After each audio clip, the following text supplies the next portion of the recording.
Kita tahu bahwa beberapa saksi yang diajukan oleh para pihak dari pemohon satu itu bagi kita sih lumayan berlega lah, karena semua saksi-saksi itu menerangkan hal yang tidak bisa dibuktikan secara konkret ya. Bahkan selalu mereka mengatakan ada oknum-oknum yang intimidasi, tapi ketika ditanya siapa orangnya nggak ada yang tahu gitu ya. Jadi dari substansi perkara ini menurut kita tidak terlalu serius setelah mendengar keterangan ahli maupun saksi-saksi yang diajukan pemohon satu, yaitu dari Anies Baswedan maupun siapa ya, Muhaimin ya, Muhaimin. Nah, satu yang ingin kami klarifikasi bahwa seperti yang sudah kami sampaikan sebelumnya ya, bahwa persidangan ini adalah persidangan sengketa. Ya, sengketa dua pihak.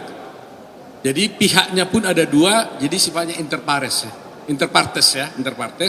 sehingga para pihak tidak boleh memanggil saksi-saksi di luar daripada dia tidak boleh memaksakan pada Mahkamah Konstitusi untuk memanggil pihak ketiga kecuali dia membawa sendiri buktinya untuk membuktikan dalilnya. Nah, namun tadi seperti yang saya katakan kemarin, kalau Mahkamah Konstitusi yang berkeinginan untuk membuktikan untuk mendapat keyakinan atas bukti yang diajukannya, itu adalah keputusan daripada Mahkamah Konstitusi. Nah, tadi Mahkamah Konstitusi telah mengambil keputusan untuk mengambil beberapa orang menteri terkait untuk kepentingannya dia sendiri. Jadi dalam pemeriksaan nanti untuk hari Jumat dipanggil itu, para pihak baik pemohon maupun termohon tidak boleh nanya-nanya. Jadi tegas tadi hakim mengatakan kami tidak mengabulkan permohonan pemohon satu untuk memanggil menteri, katanya. Itu tegas dikatakan. Kami menolak, katanya.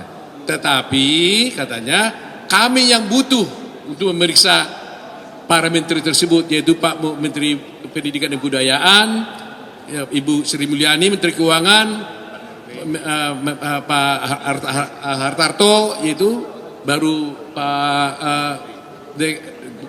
Risma, Ibu Risma, baru DKPP, ya DKPP kalau salah tadi ya. Nah, jadi di sini poinnya. Jadi bukan permohonan mereka yang dikabulkan, permohonan mereka justru ditolak, tapi mahkamah yang berkeinginan untuk memanggil saksi-saksi tersebut untuk membuktikan dalilnya. Kami terus terang aja fine saja seperti saya katakan, bahkan mungkin kami lebih yakin kalau Pak Menterinya bersedia datang, semuanya akan lebih jelas dan tuntas. Kalau para menterinya ini datang, kami tidak capek lagi mencari saksi-saksi yang lain. Ya, kalau saksi-saksi lain kan pasti hanya sifatnya kan sepotong-sepotong. Tapi kalau sudah menteri menjelaskan, ya tuntas gitu loh. Jadi itu yang kami sampaikan. Jadi mudahan kalau mereka datang hari Jumat, saksi para menteri ini bersaksi, kami masih akan mendapat posisi yang lebih baik karena semua menteri-menteri terkait itu akan menjelaskan yang sebenarnya, yang menurut kami tidak ada masalah dalam kasus ini. Silakan Hotman dulu lah. Siap-siap kamu punya TikTok, kalau gue yang ngomong langsung menarik. Persidangan hari ini saya melihat Bambang Wijananto dan Refri Harun, kuasa dari 01, bagaikan pungut merindukan bulan.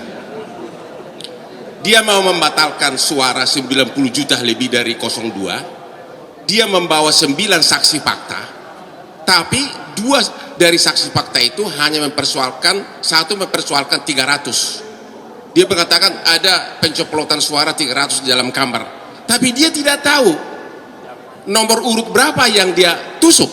Dia hanya bilang kayaknya di tengah, katanya. Itu nggak bisa. Jadi yang 300 gugur. Ya, dan juga dia nggak tahu siapa yang coplos. Kan untuk hukuman harus jelas. Ya, bukti bahwa pungut merindukan bulan yang kedua. Satu lagi saksinya mengatakan ada 2 suara. Bayangin, 2 suara dipersoalkan melawan 90 juta suara. Tadi setelah ditunjukkan oleh ketua KPU ternyata dia nyerah.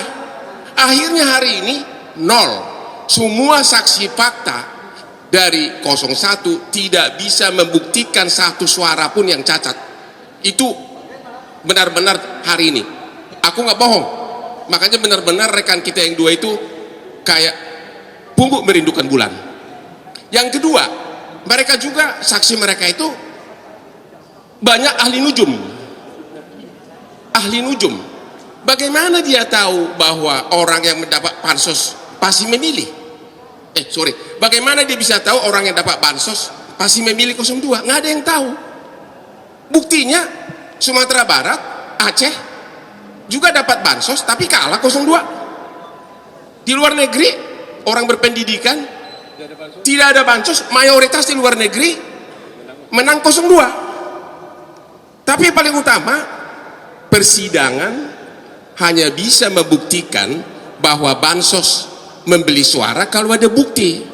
Kalau hanya ahli nujum yang didatangkan, omon-omon aja. Yang paling menyebalkan lagi, dan itu sangat menyebalkan, adalah Anda tahu selama 2 bulan ini apa aplikasi namanya?